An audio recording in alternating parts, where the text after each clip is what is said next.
안녕하세요. 저는 올해 41살이 된 남자입니다. 저는 지금 혼자서 살고 있어요. 얼마 전 저에게도 남들은 겪어보기 힘든 충격적인 일이 생겨서 이렇게 글을 쓰게 되었습니다. 저는 몇 년 전까지 아내가 있었답니다. 그녀와 저는 제가 34살 때 처음 만났어요. 주위에서 친구들은 다 결혼을 하고 아이까지 낳았는데 저는 왜 아직도 연애를 못하고 있냐며 저희 부모님께서 정말 많이 구박하셨거든요. 그래서 틈만 나면 선자리를 주선해 주셨어요. 맨날 이번이 마지막이라면서 이 사람이랑 안 되면 앞으로는 절대 선자리에 주선 안 하겠다고 하면서 매번 제 결혼을 부추겼죠. 계속되는 선자리에 저도 지칠 대로 지쳐 있었어요. 그날도 어김없이 부모님이 이번 여자는 진짜 마지막이다. 아들, 옆집 김씨 아줌마 알지? 그 아줌마 아는 여자인데 얼굴도 예쁘장하게 생겼고 성격도 착하다고 하는구나. 이 여자랑 잘 안 되면 앞으로 절대 선보라고 안 할 테니 제발 우리 얼굴 봐서라도 마지막으로 나가주렴. 부모님의 절실한 부탁에 마지막이라고 생각하고 나갔죠. 약속 장소인 레스토랑에서 정말 누가 봐도 예쁜 여자가 앉아 있었죠. 절대 그 여자가 저와 선을 보기로 한 여자일 리 없다는 생각과 동시에 저런 여자는 어떤 남자를 만날까 궁금했죠. 저는 선을 보기로 한 여자에게 전화를 걸었어요. 그런데 그 예쁜 여자가 전화를 받더니 저와 통화를 하는 겁니다. 저는 너무 행복했죠. 옆집 김씨 아줌마한테 너무 감사했습니다. 하지만 저는 예쁜 여자는 얼굴값을 한다고 생각해서 성격은 좋지 않을 거라고 생각했죠. 그런데 종업원에게도 너무 친절하고 제가 무슨 말을 해도 웃어주었죠. 종업원이 음식을 테이블에 놓으려고 할 때 그 여자가 일어나려고 해서 실수로 음식을 그 여자 옷에 쏟았어요. 대부분 사람들은 그런 일이 생기면 화를 내면서 종업원에게 당장 세탁비를 달라고 하면서 기분 나쁜 티를 엄청 내죠. 그런데 그녀는 인상 한번 찌푸리지 않고 괜찮다며 오히려 종업원에게 사과를 했어요. 죄송해요. 제가 일어나서 혹시 걸레는 어딨죠? 제가 치울게요. 저는 한 번도 본 적 없는 유형의 여자여서 놀라기도 했지만 그녀의 착함에 반했습니다. 얼굴도 예쁘고 착하기까지 하니 그녀를 더 오래 보고 싶었죠. 그렇게 밥을 먹고 그녀와 더 이야기도 나누고 싶어서 혹시 미연 씨 술 한 잔 어떠세요? 라고 조심스럽게 여쭤보니 네, 좋아요. 라고 하셔서 저희는 근처 분위기 좋은 술집으로 갔답니다. 그날따라 술맛도 달고 술이 잘 들어가서 저와 미연 씨는 술이 취해서 기분 좋은 둘만의 시간을 보냈죠. 그날 후로 저희는 연애를 하기 시작했답니다.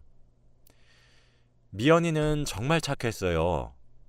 사람이 이렇게 착하면 이렇게 각박한 세상을 살기 힘들다며 제가 항상 경고를 해줄 정도로 착했어요. 미연이 말을 들어보니 친구들한테 돈을 빌려주고 못 받은 돈만 1,000만 원은 좋게 된다고 해요. 제 생각에는 미연이의 순진함에 친구들이 돈을 빌려가 갚지 않는 것 같아요.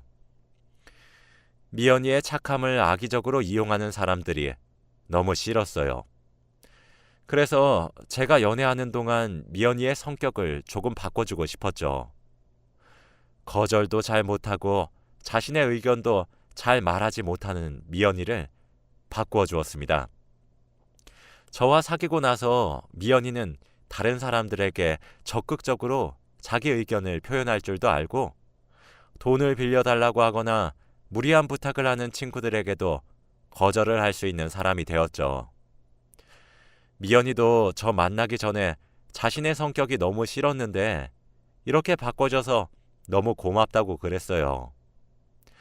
저희는 연애하는 2년 동안 한 번도 싸우지 않았답니다.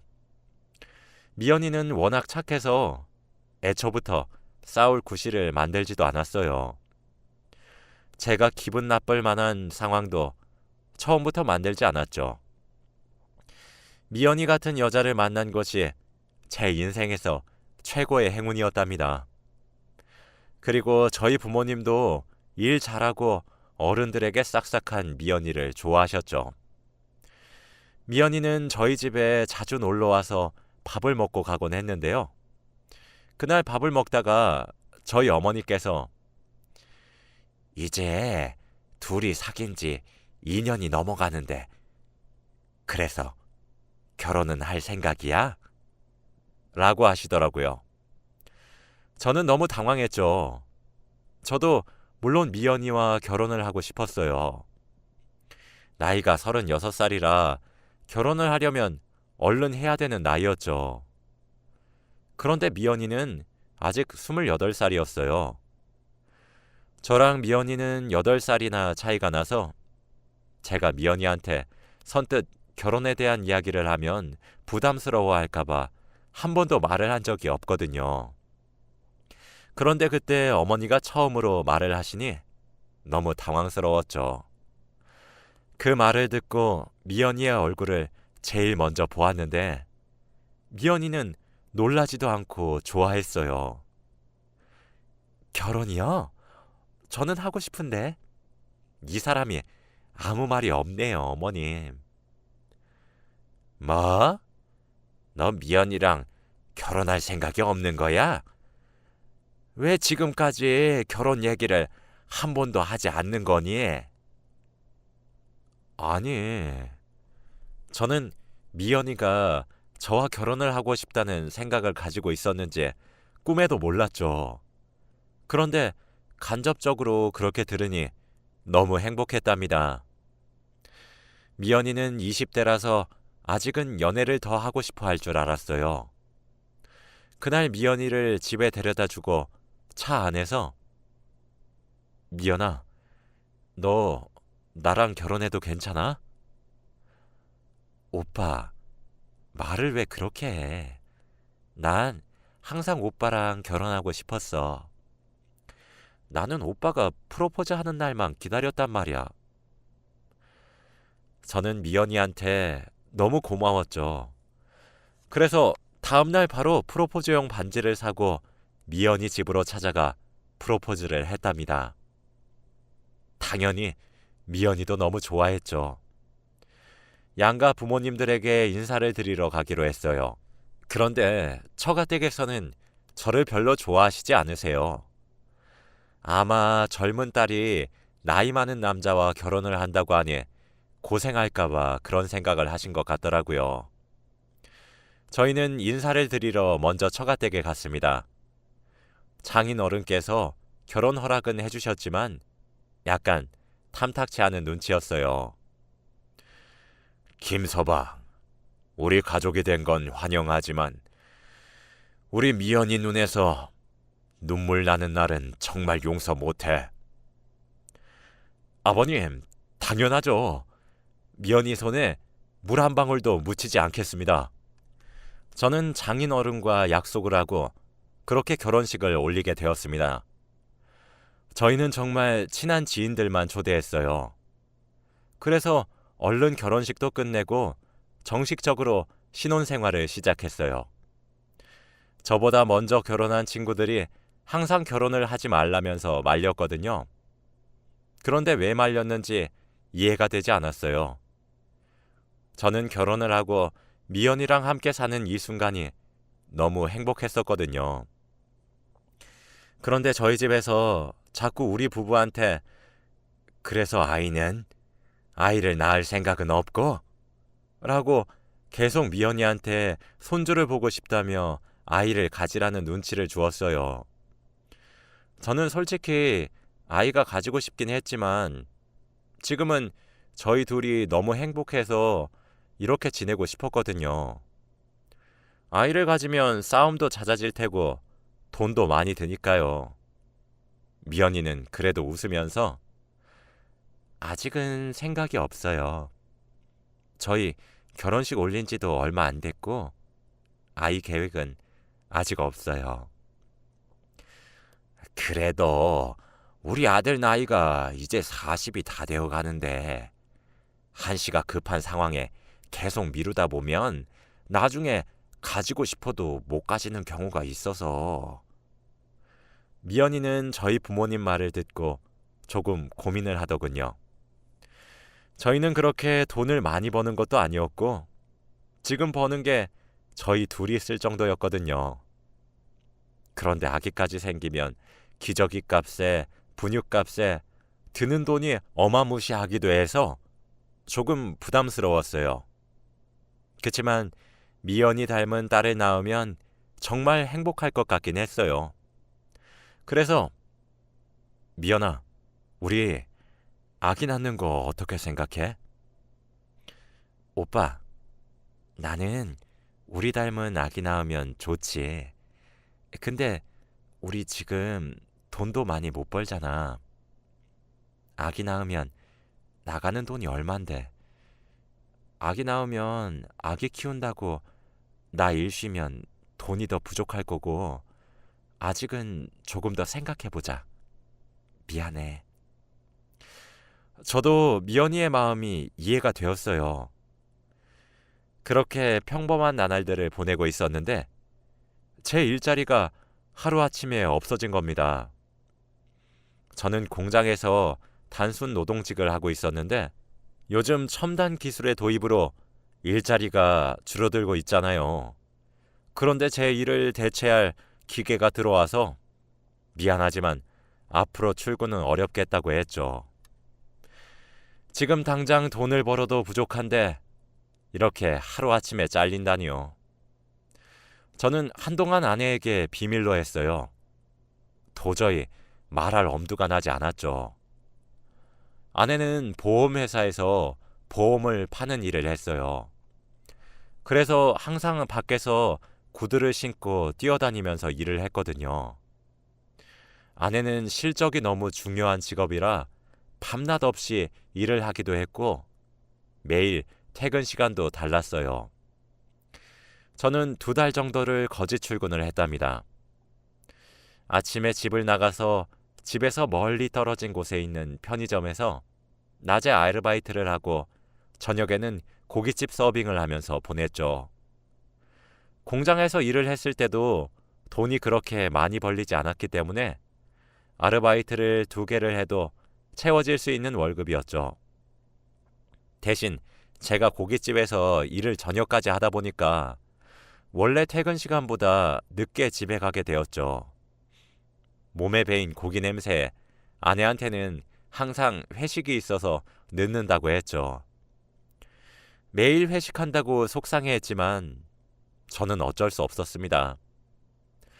전 아르바이트를 하고 나서 미연이를 잘 보지 못했어요.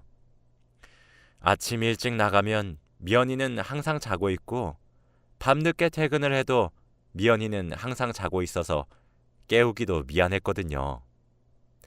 그런데 그날따라 미연이가 잠을 자지 않고 거실에 앉아 있더라고요. 저는 오랜만에 본 미연이 얼굴에 너무 반가워서 웬일로 일어나 있어? 나 기다린 거야? 오빠 기다렸지. 미연이는 사실 제가 집에 들어올 때까지 제가 온 줄 몰랐던 것 같아요. 제가 말을 거니까 놀라서 대답을 한 것 같았죠. 저는 딱히 무슨 생각을 하길래 제가 집에 들어온지도 몰랐냐고 묻지 않았어요. 그런데 그날 이후로 미연이가 집에 잘 들어오지 않았어요. 미연이는 요즘 보험 때문에 바빠서 그렇다고 항상 먼저 자라고 했죠. 저는 제가 돈을 못 버는 게 너무 미안했지만 그래도 한 푼이라도 더 벌 수 있을 때 벌면 좋겠다는 생각으로 미연이한테 쉬엄쉬엄 하라고 말하지도 않았죠. 주말에는 저와 미연이가 출근을 하지 않아요. 그런데 그날 처음으로 미연이가 회사에 급한 일이 생겨서 가봐야 할 것 같다고 하더군요. 미연이가 워낙 착해서 상사들이 일을 시키나 보다 해서 보내주었어요. 그날도 새벽이 다 되어서 퇴근했죠.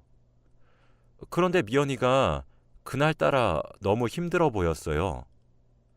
안색도 너무 안 좋고 힘이 없어 보였죠. 그래서 저는 주말 동안 계속 미연이를 간호했답니다. 그런데 그날 이후부터 계속 미연이가 집에 늦게 들어오는 겁니다. 요즘 따라 몸도 안 좋은데 일한다고 늦게 들어와서 미연아, 일도 중요한데 쉬엄쉬엄 하면 안 될까? 오빠, 지금 안 벌면 언제 벌어? 먼저 자. 그렇게 매일 새벽이 다 되어서 들어오기도 했고 주말에도 출근을 했습니다. 그런데 월급날 통장을 보니 미연이의 월급이 더 올라야 하는데 평소보다 떨어졌더라고요. 미연이는 회사에 잘 말을 해본다고 했고 저는 평소처럼 아르바이트를 하고 집으로 갔습니다. 그날따라 유난히 미연이가 집에 늦게 들어오더군요. 새벽 2시가 다 되어서 집에 왔습니다. 미연아, 연락도 없이 이렇게 늦게 오면 안 되지. 내가 집에서 기다리고 있는 거 너도 뻔히 알잖아. 오빠, 미안해. 나 사실 임신했어. 응? 갑자기? 근데 우리 최근에는 밤에 같이 잠들거나 한 적 없잖아. 사실 뱃속의 아기 오빠 아기가 아니야. 저는 머리를 망치로 세게 맞은 것만 같았죠. 내 아기가 아니라니? 나 얼마 전에 보험 팔러 고객집에 방문했다가 그 고객이 내 전 남자친구인 거야. 그래서 나도 모르게 그만. 오빠, 근데 내가 그 사람한테 임신했다고 말하니까 나를 안아주면서 같이 살자고 하더라. 이제 나 그만 보험 팔면서 살고 싶어. 솔직히 오빠랑은 아기 낳으려고 해도 돈 때문에 포기했잖아. 그런데 나 이제는 돈 걱정 없이 행복하게 살고 싶어. 그러니까 이제 그만하자. 그리고 나 사실 매일 늦게 왔던 이유도 그 사람이랑 같이 있다 온 거였어. 내가 잘못한 건 맞지만 정말로 날 사랑한다면 내 행복을 빌어주라. 이혼하자, 우리. 저는 한없이 착한 미연이가 이렇게 모진 말을 저한테 내뱉는 게 믿기지 않았어요. 오빠, 그리고 그 사람은 나이도 어려. 솔직히 오빠 나이 많아서 같이 다니기 조금 부끄러웠는데 그 사람은 당당하게 내 남자친구라고 말하고 다니고 있어. 오빠랑 이혼하면 그 사람이랑 같이 아기 낳고 살 거야. 그럼 지금 뱃속에 아기가 있는 거야? 임신 7주 차래. 저는 제 아내가 밖에서 다른 남자의 아이를 가진 것이 너무 화가 났죠. 그래서 저도 모르게 그만 미연이에게 거세게 소리쳤고 미연이는 제 반응을 예상한 듯 절 가만히 응시하고만 있었습니다. 저는 결국 눈물까지 흘리며 제발 모든 게 사실이 아니라고 말해달라고 애원했지만 미연이는 묵묵부답이었습니다. 미연이한테 정말 모든 걸 다 주었고 다른 사람들보다 잘 살게 해주지는 못했지만 그래도 비교당할 만큼은 안 살게 하기 위해 아침 저녁으로 아르바이트를 하면서 살았는데 다음날 저는 이혼 전문 변호사를 찾아가서 당당하게 미연이한테 이혼 서류를 주었죠. 위자료도 당당하게 받았고요. 그런데 저는 제가 미연이에게 소리를 지른 것을 미연이가 얘기할 줄 알았는데 전혀 입 밖으로 꺼내지 않더군요. 그땐 그래도 양심은 있나 보네 했죠. 이혼을 하고 신혼집에서 미연이는 짐을 챙겨서 나갔어요. 어디로 간 건진 모릅니다. 아마 그 남자의 집으로 갔겠죠. 저는 그 집에서 살면서 계속 미연이가 떠올라서 집을 팔고 조그마한 단칸방으로 이사를 왔어요.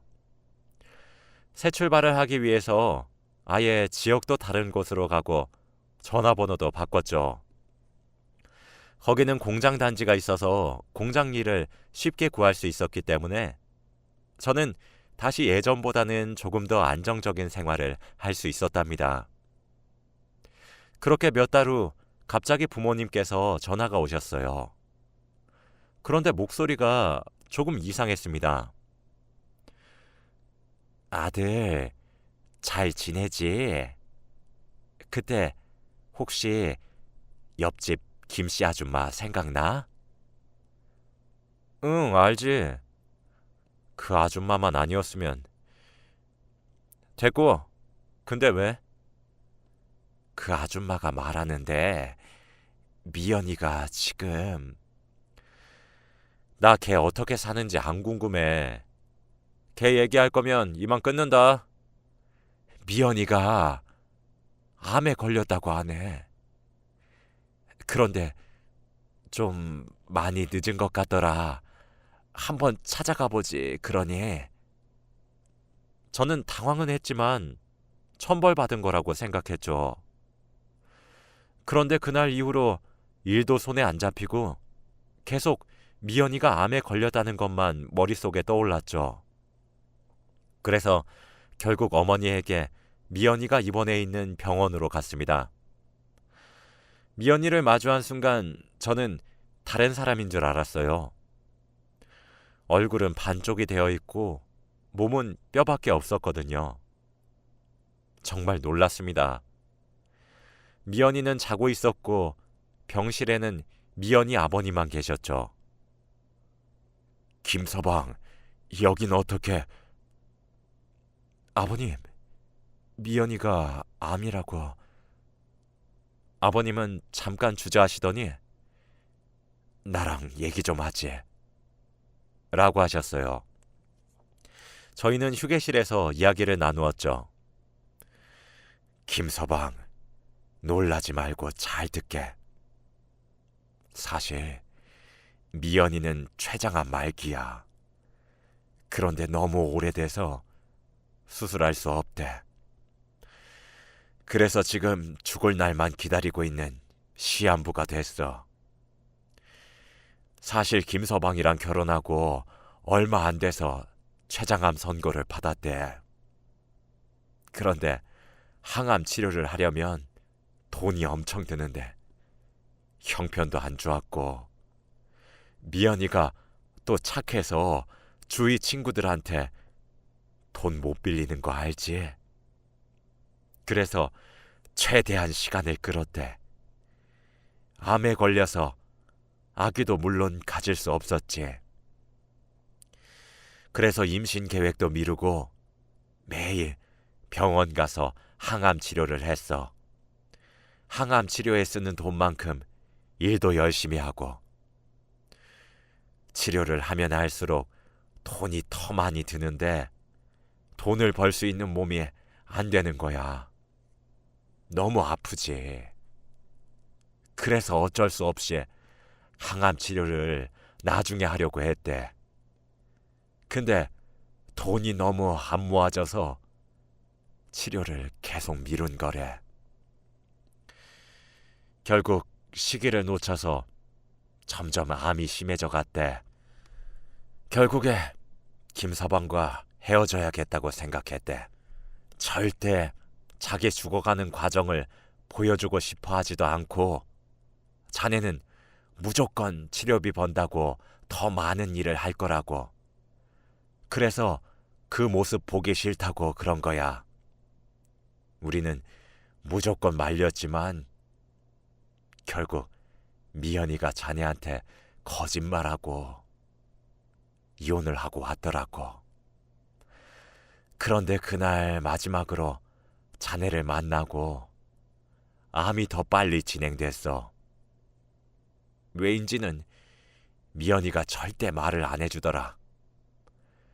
그래서 지금까지 이렇게 된 거고, 미연이는 자네를 정말 사랑해서 떠난 거야. 자기 없이 혼자 살 자네가 너무 불쌍했대. 그리고 자네 공장 그만두고 아르바이트 하면서 살았다며? 미연이 그거 다 알고 있었어.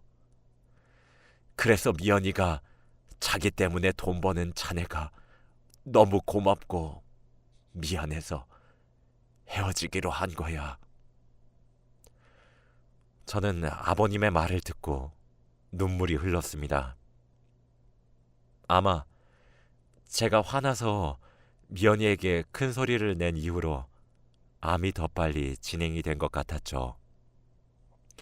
제 잘못 때문에 미연이가 살 수 있는 날이 줄어든 게 너무 미안했습니다.